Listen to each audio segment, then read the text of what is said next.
Hey guys, welcome back to a new video. I'm Stephanie West. I'm a licensed counselor here in the state of Michigan, and I am owner and operator of In Progress Counseling.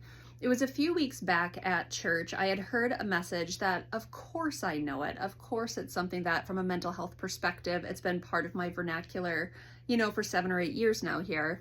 And for whatever reason, when it hit, it was like, oh yeah, that's a great reminder. And so I'm going to start with that reminder and then invite us into kind of ways to navigate anxiety, pardon me a moment, and kind of invite us into some language a client and I were using earlier this week. And so the reminder at church is when we engage anxiety, we are paying the price twice. Now, what that means is anxiety has a future orientation that says, well, what if this or this or this happens?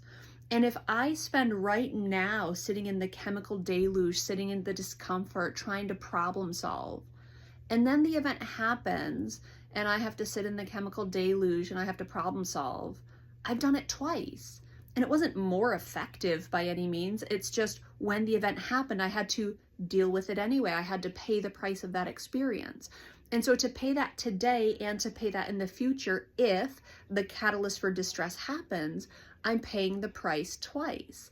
And so I love that, little kind of reminder that it's a double cost when I anxietize myself and I am going to invite in my brain staying gridlocked in problem solving mode for a future potential problem. And so then the question is, well, then how do I stay in my present? How do I keep myself kind of regulated in today with the awareness that something might be coming down the pike, something that I maybe should be preparing for? And one of the phraseologies that I've been working on with some of my clients, but especially this last week, one of the clients was just really, she just kind of had delight in this sort of idea. As I said to her, can you tell me about today?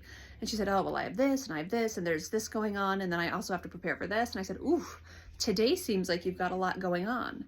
It sounds like you're fully booked. So this problem you're talking about from January 2025, I just don't see where it fits into the calendar today. And she looks at me, she goes, you're right, I'm booked. Exactly. So because we don't want to pay the price twice, and because you can't possibly coerce outcomes for January 2025 today, and because there's a lot of things that already ask for your attention, perhaps we need to try to stay present and work on handling today, taking no thought for tomorrow. Tomorrow will take care of itself. There's going to be plenty of things for me to worry about moving forward. But for today, I'm booked. I've already got so much going on. I can't possibly take on other problems to solve. And so the reason that this is really helpful is to really remind yourself that I have a lot of responsibilities. I have a lot of opportunities. I have a lot of things I'm responsible for right now and I answer to and things that I have to get handled. I don't have time to solve this future problem. It doesn't mean that the future problem won't happen, but accurate and honest self-appraisal says if it happens, I'll have to deal with it. If it happens, I'll have to be invited into that space of problem solving. But right this moment, I'm pretty booked. And so the question then is, well, how do I stay present? And it's like, number one, you work on staying in this moment. I'm safe right now. Things are okay. I know I have the sensations that things might be going wrong, but if I'm honestly appraising the situation right this moment, I'm safe, I'm okay, and I'm allowed to handle today's business. So talking yourself into the present. The 5 senses are another beautiful place to get back into the present. So let's say I'm at Target and I'm walking by a display of candles. If I stop and I smell the candle, I'm in a sensory part of the brain that takes me out of the amygdala or the fear center.